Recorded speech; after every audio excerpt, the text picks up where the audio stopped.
Esse daí é o bandeirão, gente, ó. O famoso bandeirão.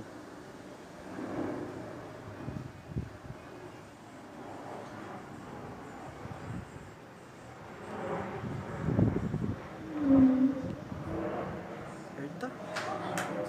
Ele que fez.